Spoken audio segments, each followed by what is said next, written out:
Good morning, good morning. This is Ron with Love the Work. How's everybody doing? This is, what is this? Favorite artist and album. How's everybody doing?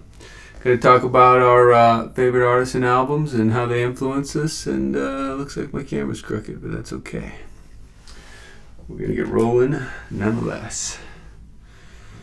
Let's see what we got here.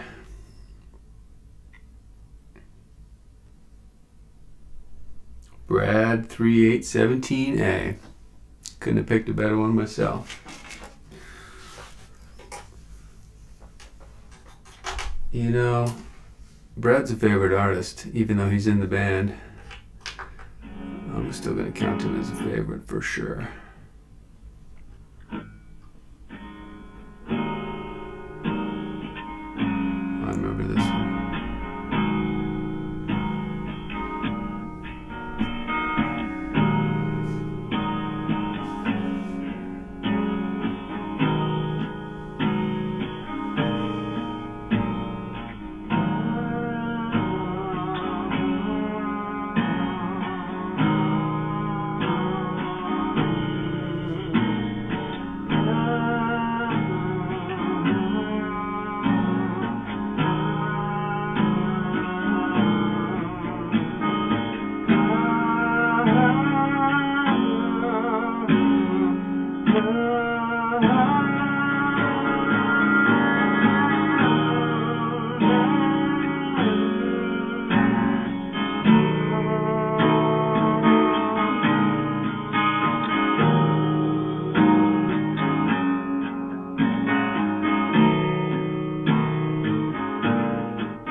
I remember adding some harmonies to this a while ago. Reminds me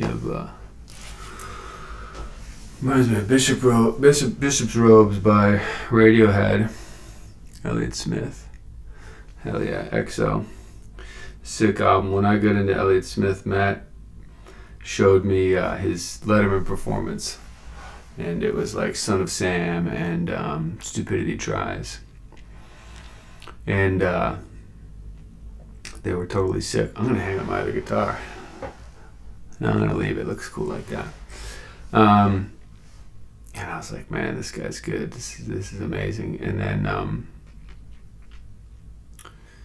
then we started looking into his other albums, and EXO is one that's really good. This might have been the one that had the hits on it, actually.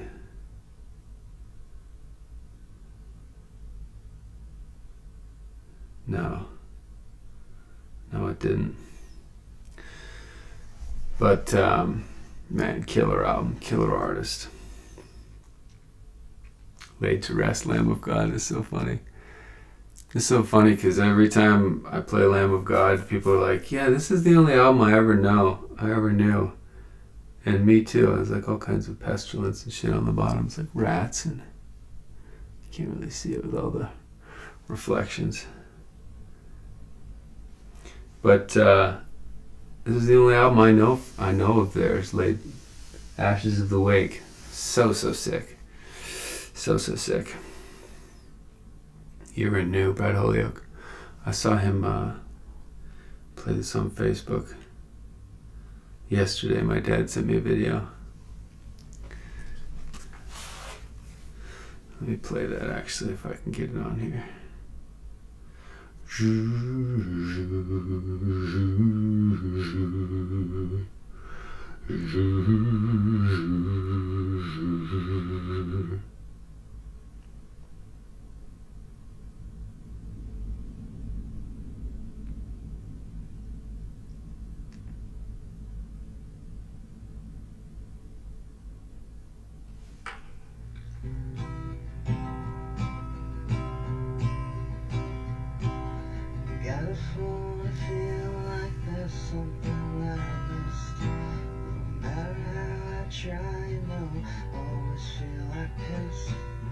Not to say that I've been feeling what I want, I guess. A little more like urine on the rocks. just keep on praying that I don't get flushed away. I just like to think that I could make it through the day without having to take these goddamn pills I have to take to make me feel okay.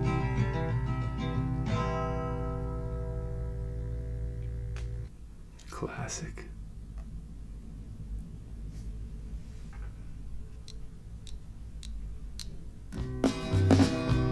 This is the album version. Got a funny feeling like there's something that I missed. No matter how I try, you know I always feel like this. Not to say that I've been feeling wet or warm, I guess. A little more like urine on the rocks. I just keep on praying that I don't get flushed away. I just like to think that I could make it through the day without having to take these goddamn pills I have to take to make me feel okay.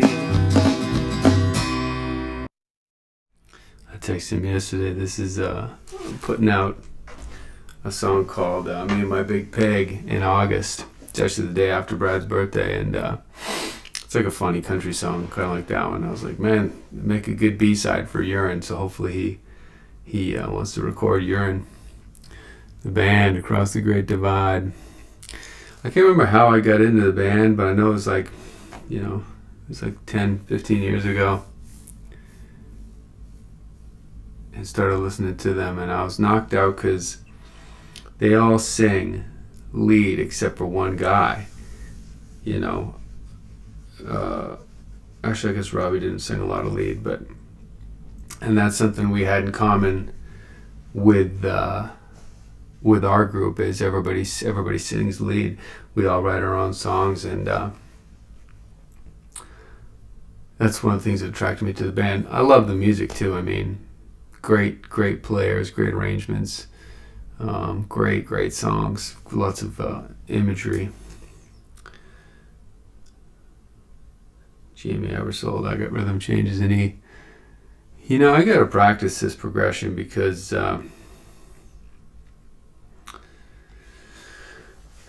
usually when I play something that's a little too up tempo for me, I just kind of fall back on my same licks.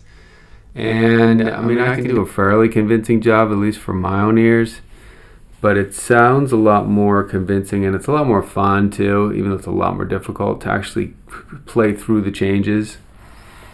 And I'm building up my strength to do that, which is I'm very grateful for, doing my jazz every week. But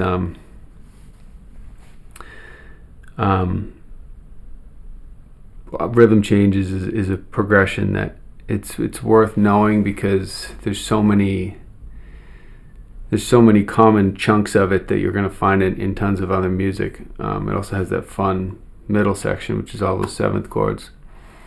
So that's a good reminder to throw that in the mix. I usually do like Sonny Rollins, Charlie Parker, lately some Thelonious Monk on my broadcast, but I want to throw those rhythm changes in there.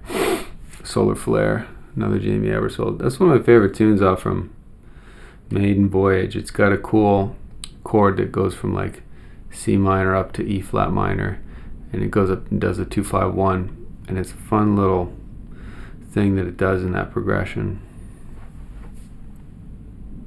Misery by the Beatles. This is their first record. Please Please Me. Amazing record, man. Would Love Me Do and 12 other songs. The Beatles. And they're looking down. They're looking down from a great height. That's a fact, man. But super fun album. The thing I always say about it is it's just airtight. Like, there's just not an ounce of fat on it. Everything is super tight. Guitars, vocals, drums, everything is just airtight. Great songs, great singing, and everything's just so killer. It's such a great introduction to the Beatles. Or even if you're like, even if you got into the later Beatles, it's great to go back to this album because It's so strong, and it shows you how strong they were in the basics, in the fundamentals of songwriting. You know, just kind of playing in that style of rock and R&B from the early days. Jethro Tull, Dharma for One, Living in the Past. I don't know if this was a proper album or was it a... Oh yeah, there's tons of songs on there. I almost feel like Living in the Past was like a greatest hits, but I guess not. This is the one that had Locomotive Breath. This record has 19 songs on it. Hour 15 minutes.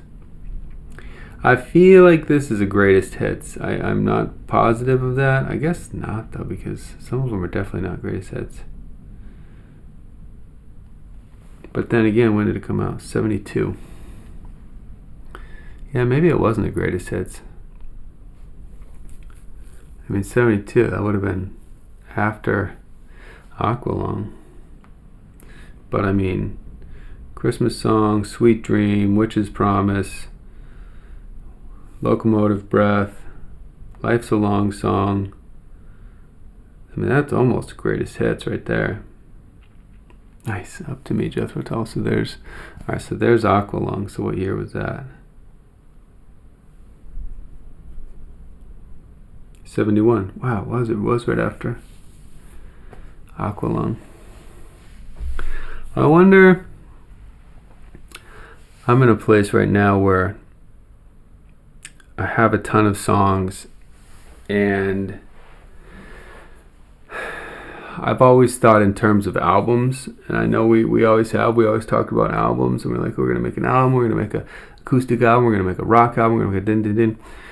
But at the same time, albums are kind of a lot of work, especially when you're working alone. You know, I do most of my recording alone. The other guys are in different states, so our collaborations are kind of tough. You know, we have to like put tracks in Dropbox and whatnot. But so lately my strategy is to release singles, which is way more manageable. It's way more easy for me to wrap my head around and do the work to like get a single done than it is an album. I mean, I have this album, Never Enough, I've been working on for like over 2 years, and I don't feel like it's done. I mean, it's not ready, you know. I have so much more work to do, but that work in front of me is it's exciting because I love I love the work. I love to do it, and I love having all that music to work on. But I don't like not having music to release. You know, I want to be sharing a lot of music, and so the whole single idea is very attractive to me because it's like I might have a song that's like almost done, and so it's very easy for me to just finish that song. You know, whether it's maybe add some guitars or fix the mix, or, you know, it's always a manageable amount of work to get a song done. And what piggybacks on that, and that creates a momentum that's like, oh, I could easily make a B-side, or I could easily make 2 B-sides. So it's like easy to squirt out 1 or 2 or 3 songs, as opposed to an album, which can be a lot of work, especially if you're starting from nothing. So I wonder... This is my long way of saying I wonder if Ian Anderson ever found himself in that position where he had all these songs that were not necessarily an album. They didn't necessarily hang together, but he still had to get them out. He still had to like share them and put them out, because to me, Aqualung is very much an album. It's very cohesive. All the songs hang together. But then you go to Living in the Past, and to me, that seems more random. It seems like more of a random collection of songs. So I wonder if he was in that situation where he had a lot of songs and he just wanted to get something done, or he didn't want to leave them behind. That's the other big thing for me. I've got a ton of music that's like, it doesn't fit anywhere. You know, I couldn't put it on an album because it just doesn't fit, you know, and especially heavy songs. You know, metal songs and riffs and shit that's just like, it doesn't have a home on any record that we had made up till now, and so it gets left behind. And you know, I don't want to leave this shit behind. There's a bunch of songs that I've written that kind of stand alone but I really love them and would want to put them out. And so the whole single format and mentality really appeals to me. I mean, I've got like 10 singles lined up on my schedule once every 6 weeks, and I couldn't be more excited to be like focused on these tasks. Like, I couldn't be more excited that I have all this shit in front of me to do, because it's like, oh, I'm so excited to share this song, and I'm so excited to share that other song, you know. So that's something I'm very grateful for right now, is that whole single mentality, having all this music to put out over the course of the next year. I mean, for the foreseeable future. I mean, I've got fucking hundreds of songs. I could do this until the end of days. And to me, that's a lot more exciting than like an album that I just keep working on for months, and it, you know, just takes forever, and meanwhile I'm not putting out any music. I feel like I can chip away at the album, but at the same time I'm constantly creating and sharing new music, getting feedback, getting fans, you know, seeing what people like, and having people enjoy it.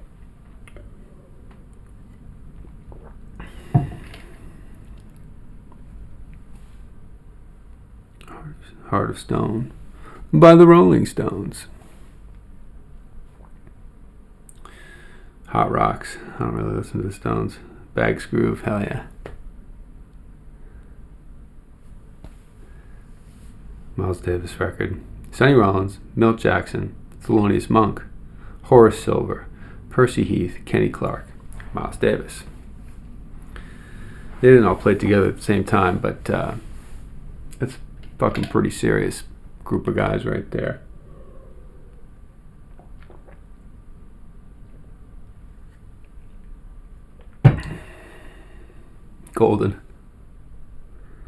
Goldenization. Apollo Stars. I played this record for my friend the other day. Killer, man. John Theodore. I don't know who the other guys are. Gojira. Backbone. The Whale. From Mars to Sirius. Pretty sick. Killer band. Cream. Strange Brew. I listened to this in Maine when I was driving around with my mom and my sister. Put on some Cream. Look at the colors on that record. It's great.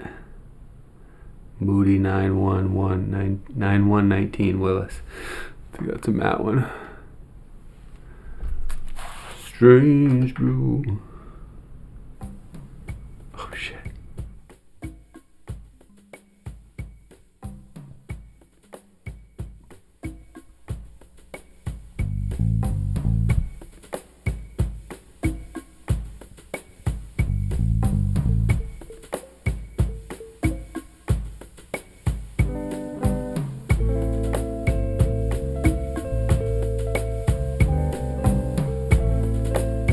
I remember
I wonder where he got that drum groove.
Matthew Erickson, ladies and gentlemen.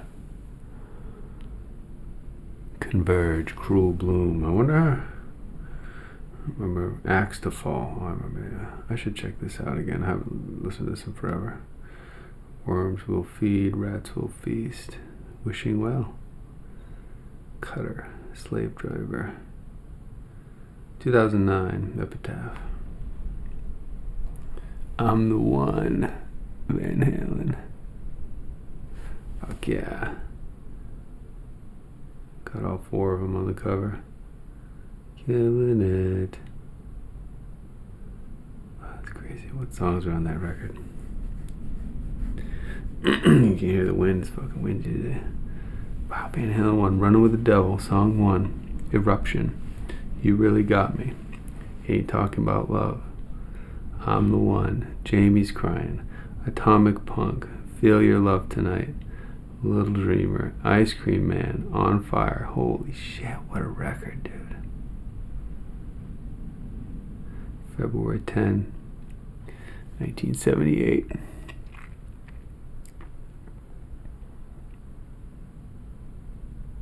Dude, that's a fucking beast of a record right there. High and Dry. Radiohead, there's another beast of a record. The Bends.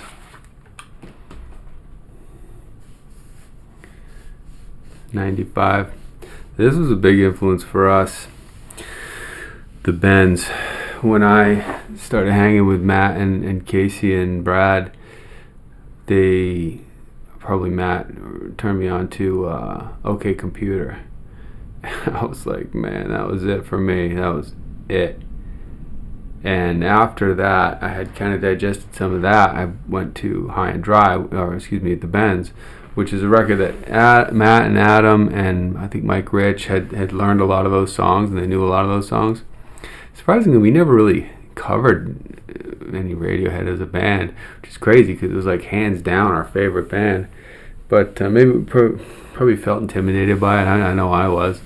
Like 7 guitar parts, 3 guitar parts into the songs, and Tom York is like one of the greatest singers of all time.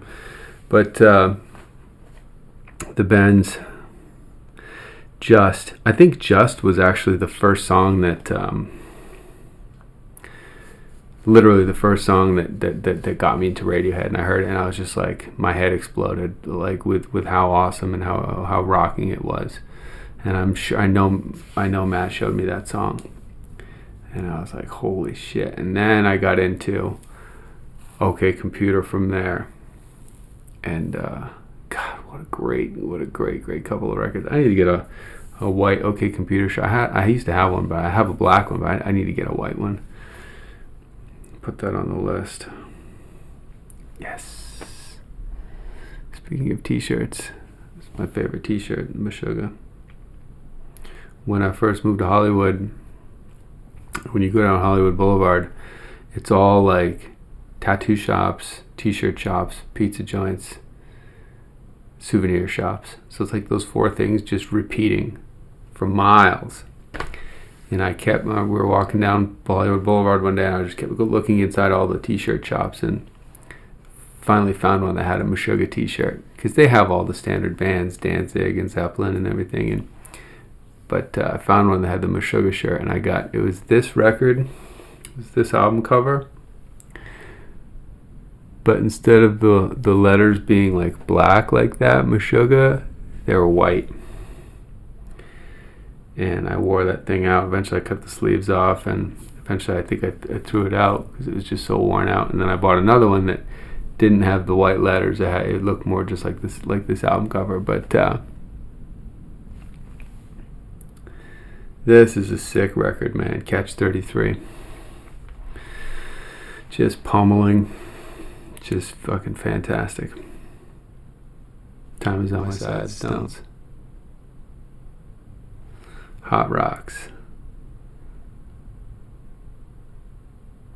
1964 to 1971. Yes, indeed.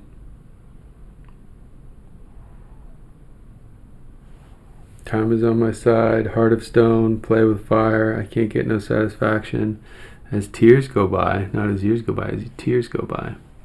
Get Off My Cloud, great song. Mother's Little Helper, etc., etc. My voice is wearing out. Kill Me, fuck yeah. This is sick. Let me show you this, because March 10th I'm putting out the Lo-Fi tapes, and it's 3 songs from this record, which was Pleasure Menu, that I recorded on tape, and then but they didn't have drums and bass, so I wanted to add drums and bass. So let me check out Kill Me, and then I'll show you what it is now. I just can't seem to get it right. Yes, I fuck up everything. Hell, I must have planted seeds of my destruction every night. Well, I'm just so tired of myself, the only one who is here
And just because I want to listen to it,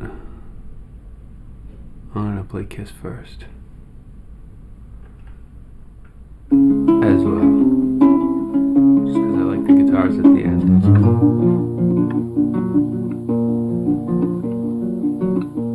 I'd rather kiss first and ask questions later. I know so little,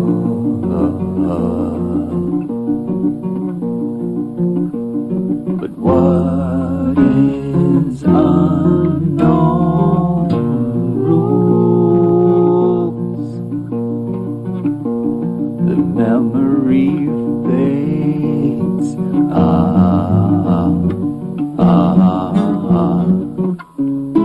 I'd rather kiss first and ask questions later.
Love that shit.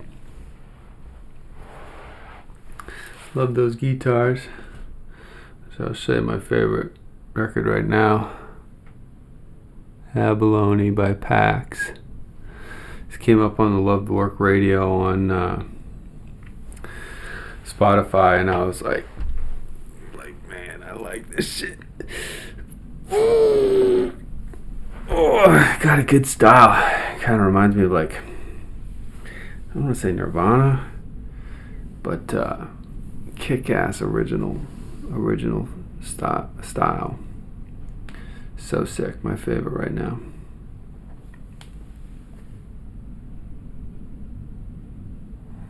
The Cause Candiria. Sick record. I've talked about this enough on this record, on this show already.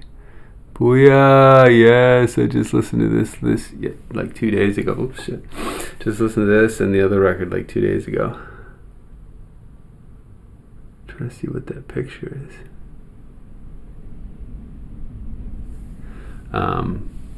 Sick ass record. Intro The Prodigy. Music for the Jilted Generation. Yes. Had Firestarter was their big single when they came out, and then they had Smack My Bitch Up, and they had songs in The Matrix. But before that record was this, Music for the Jilted Generation, 94. Their Law, Break and Enter, Voodoo People, Poison. Poison was the one that my cousin really liked. Good ass song. No Good, Start the Dance. I think that was the one that Katie Jane liked. My friend. No Good. Yeah, good ass record. Oh, it's playing. Burnt by the Sun, Symbol 1. Fuck yeah. Me and Briar. Maybe Pete. Maybe it's just me and him. Maybe it's one other person went to see two heavy metal shows in Augusta. And one of them was Mastodon. And I don't know if it was the same show, but we also saw Dillinger and Candiria. And one of the openers was these guys, Burnt by the Sun. And they were fucking sick, dude. Guy played a 6-string bass, and the guitar player played a Rickenbacker Dakota. Fucking playing heavy metal hardcore on a Rickenbacker. I was like, yes, such a sick couple of records. The Ghost of You Lingers, Spoon. I can't stand this shit anymore. I was so into it for a minute. Had all the records, listened to them. I can't stand it anymore. I don't know why. Uncle Toot, Before I Break. I was always kind of on the fence with these guys. Like, there's something I really like about it, and there's also something I really don't like about it. And, I don't know. The Sea Legs, the Shins. Fuck yeah. I was so happy to see the Shins show up on our Spotify Love the Work radio. I was like, cool, we're algorithmically tied to the Shins. Yeah, Willow Tree, Rascal Holcomb. I wonder who owns the copyright to this. This is Smithsonian Folkways. I wonder if it's copywritten or not. Metric on a Slow Night. The same time I was listening to Spoon, I think I was listening to Metric, or around the same time for sure. And I was like way into it, dude. Fucking way into it. I don't think I ever made any music that was in this style. It's kind of like dance rock, but so good, so sexy. This girl, but never listened to it anymore. I totally Old World Underground, but I don't listen to it anymore. Churn Not Peeled, Love the Work. I think this is like Thunder Dunder, which I played yesterday. Fucking 20-minute song. Let me see what this looks like. I think it is. I think it's Thunder Dunder. Yeah. I have to fucking record this song.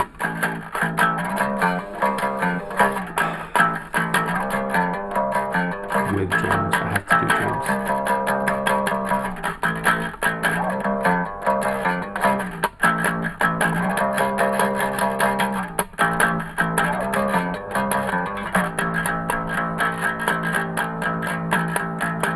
How do I get those tempo changes? That's the question. I'll figure it out.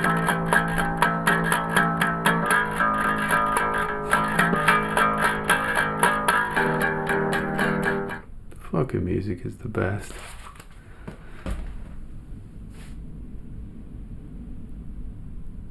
Gojira, Fire is Everything. Terra Incognita. Terra Incognita, 2001. Same year as Jane Dell, Converge. I wonder what Meshuggah put out that year. It's probably nothing actually. Fuck. Wow.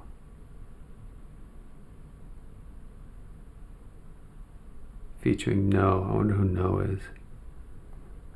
All these songs say featuring No. I wonder who that is. It's a singer or what? Imagine trying to Google it.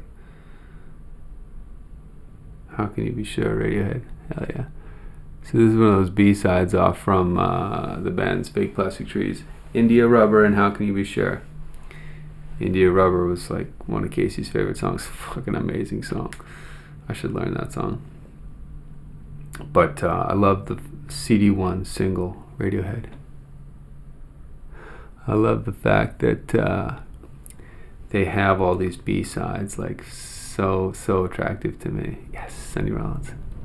So this is one of the play-alongs I always go to. Oleo, Doxy, Aerogen, Val's Hot, St. Thomas, Blue 7, Pent Up House, Tenor Madness, and Solid. Blue 7. Is this like a slow song? It's like a blues song. It's not too slow. But I want to learn Tenor Madness because it's got a nice basic blues head, and I feel like the tempo's not too. No, that was fast as fuck. I still want to learn it though. Passion Play, Tell. one of my favorite bands for sure. 1973. So this was, so Aqualung was 71, Living in the Past was 72, Passion Play. See, I feel like Living in the Past was just like clearing out some old detritus almost before he could make this record, Passion Play.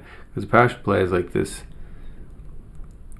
this concept record. It's 2 parts. Each one is like 20 minutes long, so it's this massive like concept album, which is just amazing.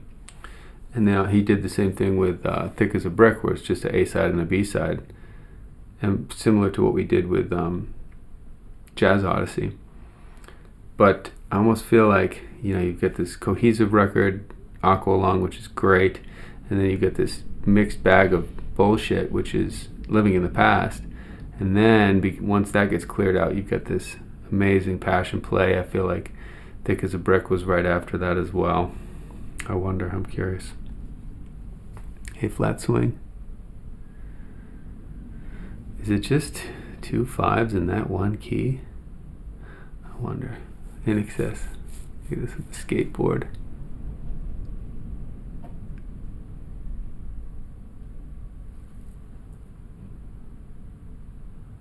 So 80s. He's got a gun.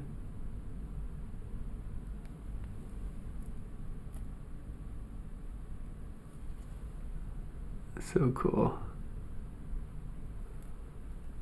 Ever heard of this one? The Beatles. Good Morning. That's what that was played on the radio show at WBLM in Maine, where I grew up. There's all these famous people on the album cover. Bob Dylan, Carl Young, Paramahansa Yogananda, Swami Sri Yukteswar.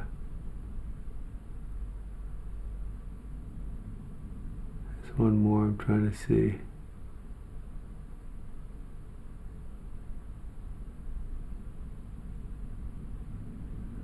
It's Lahiri Mahasaya. I know he's on there. I'm just trying to look, where is he?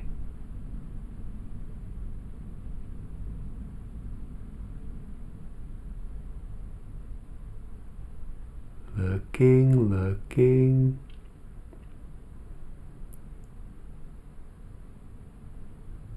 God, is he on there? I think he is. I gotta zoom in, folks. Bear with me. Yeah, he's right there. That's so amazing. Marilyn Monroe. Is that Edgar Allan Poe? Wow, that's crazy. Is that, who's the president? Is that Jackson?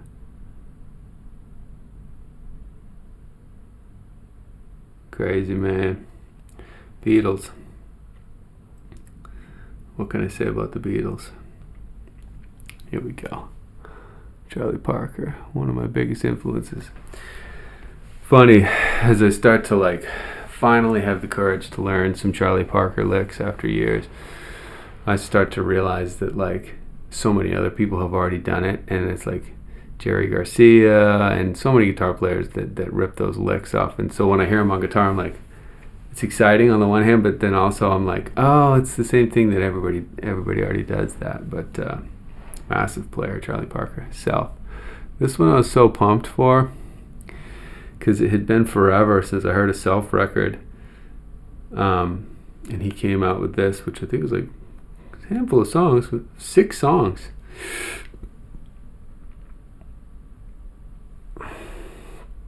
Sounds amazing. Didn't knock me out song wise, but just, you know, they're pretty good.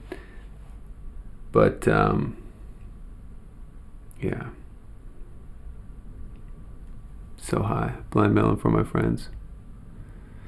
Great record title, For My Friends. That's so accurate, because I mean, for me it's like, yeah, you know, I grew up, I got into music with my friends, and for me it's such a thing about me and my friends. And even though like we're all really on different pages, I feel like for me, that's what it's all about. And it's so funny because I had this piece of advice I came up with a couple weeks and months ago. It's like accept approval, but don't seek it. And you know, we want to graciously accept approval when someone gives us a compliment or they admire what we do. But so often we don't want to seek it because, and I do this so much. I want to make music that impresses my friends because that's what we always talked about. Like, oh, I want to like make a double record, and I want to learn how to solo like this, and I want to like, write this amount of songs. I want to do all these things, and there were lofty goals. Excuse me. And now that I'm hitting some of those goals, I'm so excited, and I'm so excited to like share them with my friends and be like, look what I did. I recorded the song, or look how I played this guitar. And it's so depressing because they don't say anything, right? Or I don't get the feedback that I want. I either get no feedback, or I certainly don't get the feedback that I want, and I'm like, and it's depressing. It's like massively depressing. But at the same time, I'm seeking approval from not really them. It's like seeking approval from like an old mode of thought. Like I've moved into in order to achieve these things, I have to move into a new mode of thought. I have to outgrow my past. And so when I seek approval from people in my past, it's already flawed because I'm seeking approval from the past. Do you know what I mean? It's like I had to move forward.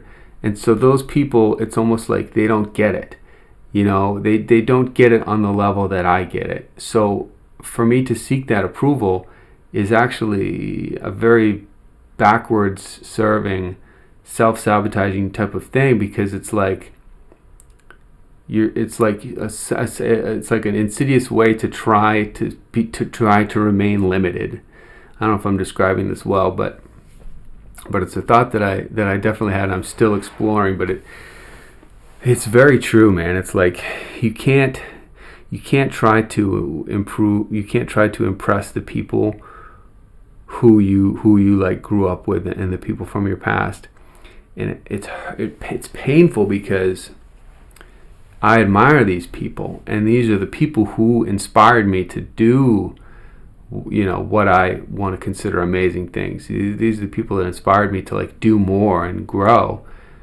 But you can't try to like impress those people. It's a broken, flawed way to go about life. I'm positive of this. I mean, I'm just learning it more and more as I achieve more and more goals and move further forward. It's like, I can't seek their approval, because whether you get the approval or not, it's flawed. If you get it, you're getting the approval of your past, which doesn't serve you. Or if you don't get it, then you're bummed because you didn't get it. And like either way, it's broken. Either way, it's a flawed system. But just some deep thoughts I've been having. Other Lives Matador. My friend John Kyle showed me these guys. Sick record. Every year I listen to End of the Year. Like at the end of the year, I listen to that song, End of the Year. It's a good song. Used to post it on my Facebook. It's the end of the year, but it's not too late. Mozart. Lethargica. When did this record come out? Obzen. I remember seeing this on, I think it was, I feel like it was MySpace, 2008. Yeah, I think it was MySpace at that time. And they put out like 2 singles. They put out Obzen and they put out Bleed. It must have been Bleed. And I was like, holy fuck, this is the sickest shit ever. I'm sure Bleed is their most popular song. And Obzen was so heavy, dude, so heavy. Just massive, huge riff. Huge influence. I still strive to get those guitar sounds and that overall mix sound of heavy ass riffs. Entertain Me, Blair, I love that. Couple guys on the boat, women diving in the water. It's like a fucking perfect album cover. The Great Escape. That's a good ass record. Tell Me What You See, the Beatles.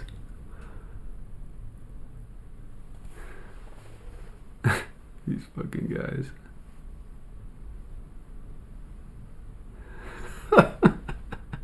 Help. Great record. Mr. Danny Boy, Mother Love Bone.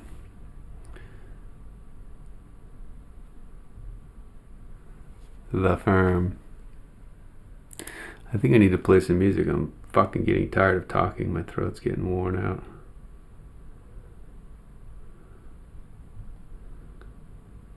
Let's see what we got on the... Oh, hell yeah. Let me play some 4466. This is some of the heavy song I'm going to put out in June.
I'm Ron with Love the Work. Thank you for joining me for favorite artist and album. Have a good day.